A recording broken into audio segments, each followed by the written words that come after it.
Okay, so today we're talking about the starter packs. I've had them for a couple weeks now, since I was lucky enough to get my hands on the packs. Thanks to Mindark for being awesome. And they're pretty awesome. I'm enjoying them. If you get the $10 pack, you get a stylish set of clothes. You get the Frontier boots, Frontier pants, Frontier shirt, and the Frontier cloak. You get the same set of clothes from the $20 pack. So they both come with the same set of clothes, and they also both come with a Frontier stimulant pill, if I can find it, which is an absolutely awesome pill. It lasts for 50 hours. So it's got run speed 10%, regeneration 70%, 50% skill gain, and auto loot within 40 meters for 2 days and 2 hours. So 50 hours of skilling and gameplay, which is badass. And just so anybody who might not know, when you log out, that timer will stop and you can, you know, go cook dinner worry-free without having to worry about it, and come back and whenever you're ready to press F some more.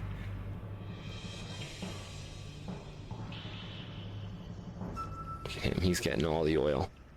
But if you get the $10 pack, let's start with the $10 pack. You get the Frontier First Aid pack is the FAP you get with the $10 pack. And it's okay, it's not bad. It's 5-ped TT.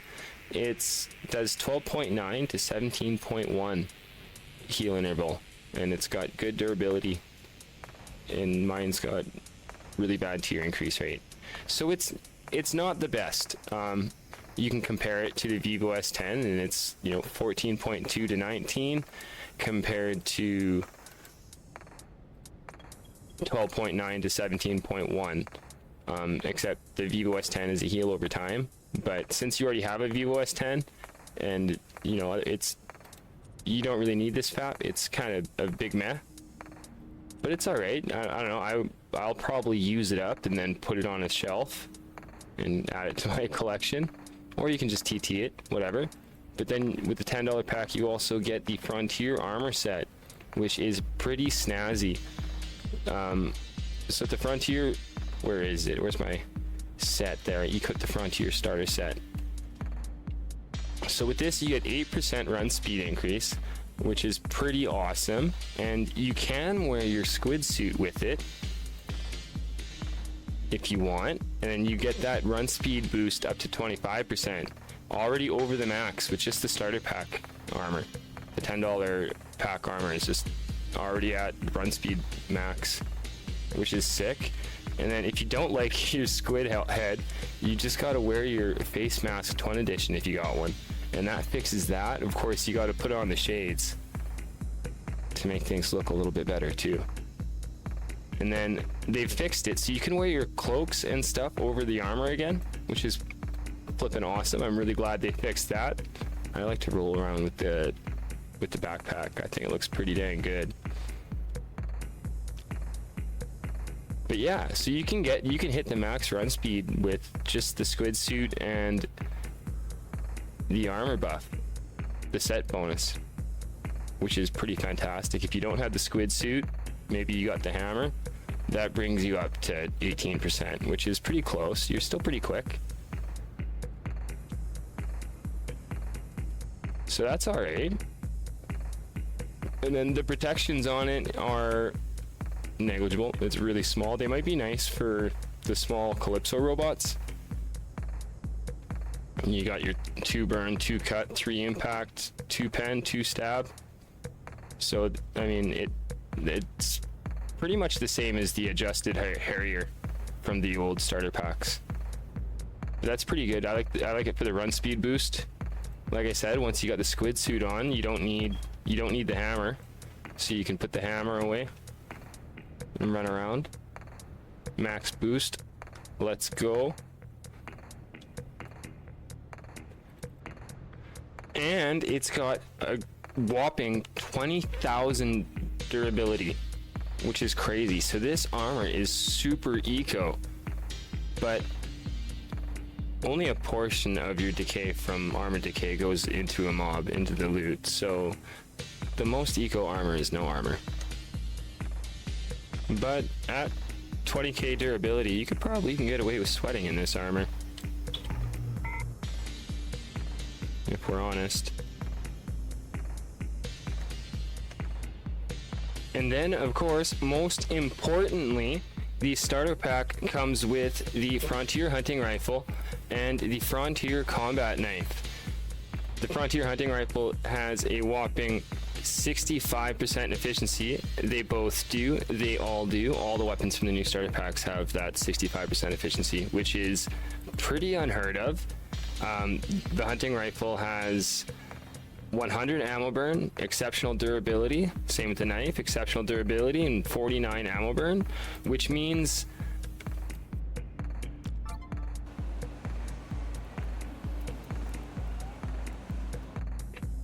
just one ped will give you 100 shots in the Frontier hunting rifle, or 204 shots with the knife.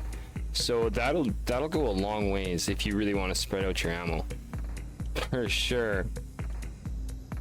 We're going to talk a little bit more about the weapons in a second, but first let's move on to this $20 starter pack, or the $20 upgrade pack. I think it should be called the adjusted pack, but I don't know. So again, the $20 pack comes with the Frontier clothing set, the cloak, the shirt, the pants, and the boots. It comes with one of the Frontier stimulant pills, which is a 50-hour pill. Run speed 10, regeneration 70%, skill gain 50%, and auto loot, same as this $10 pack.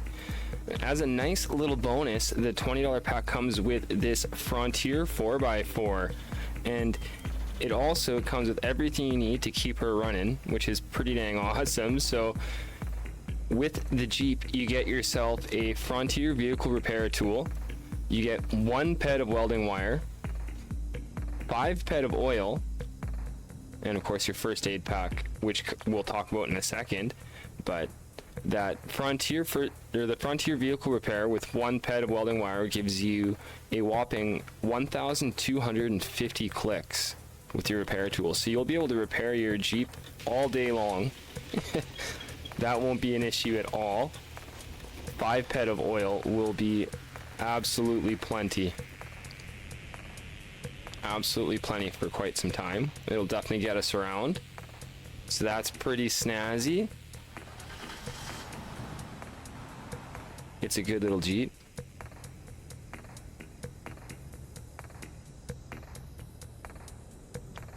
Now the FAPs, like I was saying about the Frontier first aid pack from the $10 pack, it's not really useful. It's about the same as the Vivo S10. It's very close, or the 10 pulse unit, which is 13.5 to 18. It's also very close to that. But the $20 pack, the FAP that comes with the $20 pack, is actually not that bad at all. No, that's the wrong one. It's not that bad at all. It is 21 to 28 heal interval, so that might actually be useful. It's still not very big, but it is a nice little eco FAP, and it's a little bit bigger than the Vivo S10, so you might actually get some use out of that one. When it comes to the armor, the $10 armor set has a total of 11 protection spread across the burn, cut, impact, and pen, with the 20k durability and the 8% run speed boost. But the adjusted pack here has exactly double the protection. It has 22 protections spread across. You can see there it's got 11 more than what I'm wearing. So you can stick that on. The Frontier adjusted set, which has a 16% run speed boost. So the cool thing with this armor is if you don't have the squid suit, don't worry, because all you need is the maze hammer to hit that max run speed boost. So that's pretty sweet. It also has that 20k durability, but with the protection doubled at 22 protection, this might actually be some pretty useful armor. You could maybe consider sticking on some plates on there, but if you were to stick on some plates, I would think maybe try some limited plates, like AP12 cut, or maybe the AP6 cut. It'll have like 10,000 durability. and 6 cut, or you can go with AP6 acid, something like that. Or you could drive on down the street from New Harlem Gas and Go straight over to Bilko's. Oh, whoa!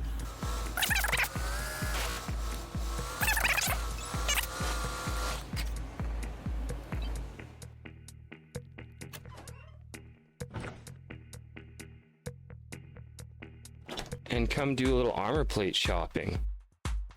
He's got some nice stuff here, like maybe these armor plate acid L's could be a good match. I don't know, what do you think?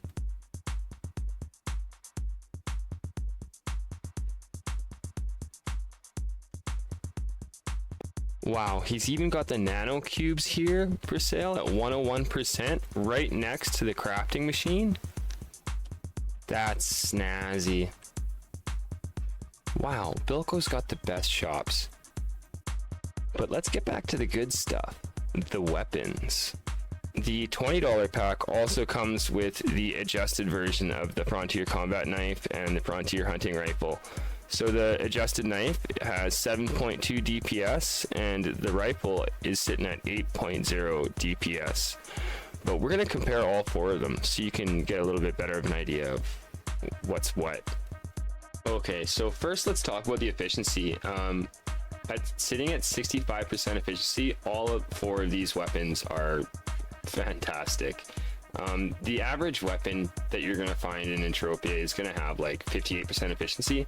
The newer ARIS TT guns they have an amazing 60% efficiency, and then some of the crafted guns and stuff, the ARIS weapons are all really nice at 60% efficiency or higher. But 65% is absolutely crazy.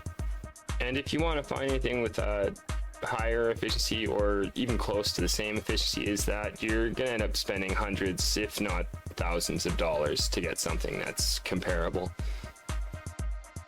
But what does efficiency do? So basically, if you have 100% efficiency, you can get up to a maximum of 7% higher TT returns in pet value, in TT value. So if you compared a 60% efficiency weapon to a 65% efficiency weapon, you'd probably get like 0.35% more TT loot returns over time, which sounds pretty minimal, but you know, after hundreds or thousands of hours of gameplay, that'll definitely add up. So efficiency affects the total TT value of your loot returns. But efficiency isn't the most important thing. You might hear like in chat or something, sometimes somebody might say something like DPP is king, and that's because that's damage per peck they're talking about, or how much damage can you do for every peck you shoot kind of deal. You know, how eco is your gun? That's DPP. And the reason DPP is king is because damage per peck affects your composition, not so much your loot value, but the composition of your loot. So what items you get, more actual item drops versus shrapnel, that kind of deal. And that is why it is more important, because as everyone knows, it's all about the markup. The typical average weapon, it has like, let's say 2.8 DPP, let's just say. So I've gone ahead and done a little bit of comparisons with the weapon compare tool you can find on Entropia Wiki. I'll leave a link in the description for it. I did a little comparison of all the weapons, looked at their DP and DPP and stuff. Okay, so I put together this little note. So we got let's start with the Frontier Hunting Rifle. It has the basic $10 rifle, okay? It's got 65% efficiency, 4.8 DPS. Now, unamped, the damage per peck is 4.08, which is huge. That's absolutely good. Like I said, the average weapon has like 2.8 DPP. A good typical weapon would have like maybe 2.9 or 3.0 if you got an amp, and that's a really nice weapon.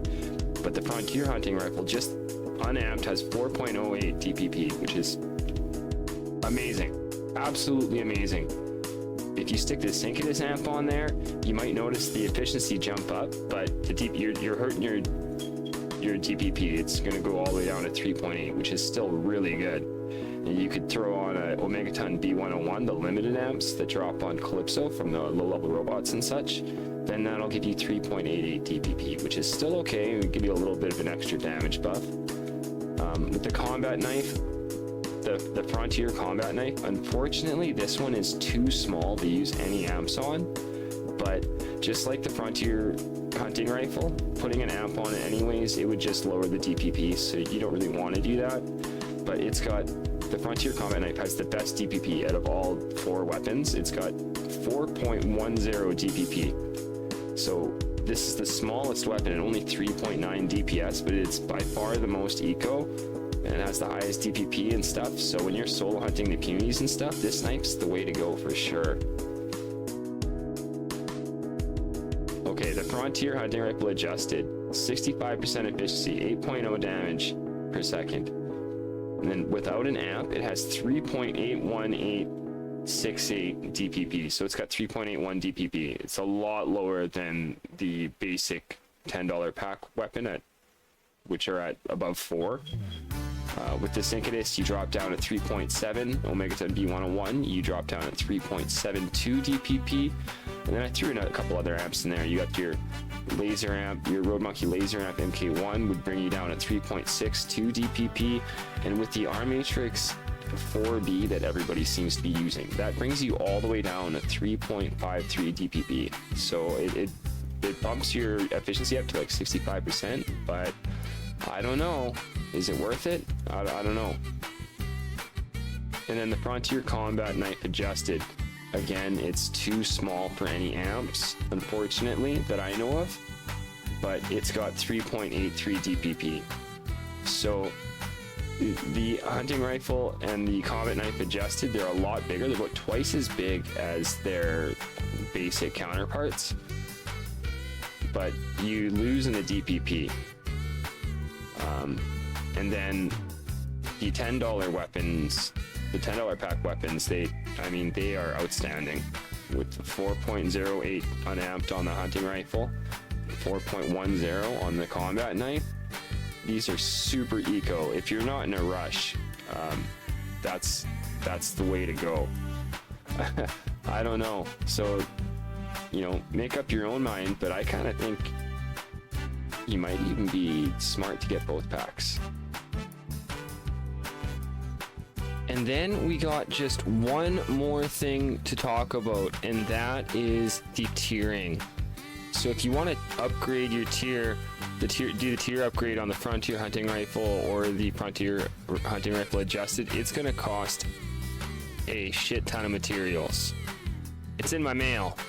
So I want to give a big thank you to Mr. MG Mighty for sending me this. To tier upgrade the $10 combat knife, it's going to cost you a total of 1,341 ped just in TT value, or about 1,600 ped after markup. So, but when you do a tier upgrade, you get 100% of your returns back in shrapnel, or 100% of the TT value of the materials in shrapnel. Essentially, you lose all the markup. And that's how it works. So basically, you're going to spend 260 ped of markup to upgrade Frontier Combat Knife to Tier 1. And then if we look at the hunting rifle, it's about the same, 262 ped markup cost to upgrade the Frontier rifle to Tier 1. But again, with the amps, if you put any of the enhancers onto these weapons, you're just going to lower your stats are going to be a little bit worse anyhow. So that's not a huge deal. And like I said, you get 100% of your value back from the TT value. So it's just markup loss. It's not as bad as it seems. But yeah, it's super expensive. And that's just Tier 1. Which also means the Tier 1 components, those might go up in value. And that's about it. That's about all there is to know. I can't think of anything else right now, but hopefully you'll learn something. Yeah.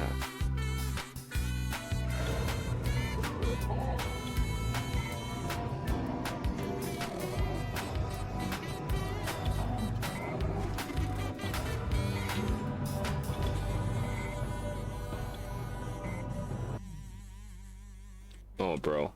I'm a mess.